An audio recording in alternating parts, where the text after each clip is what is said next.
سلامونه د پښتو نیوز خبر ته په خیر راغلاست. افغان حکومت امریکا او طالبانو په دریو جلا شوو خبرپاڼو کې ویلي چې د تاوتریخوالي د پیلېدو وخت سر له 9 شپې 12 بجو څخه پیل کیږي.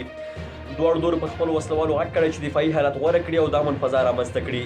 افغان ولسمشر محمد اشرف غني نن ناوخت ملت ته په وینا کې ویل چې افغان حکومت په پوره دقت د تاوتریخوالي د راکمېدو په برخه کې کار کوي.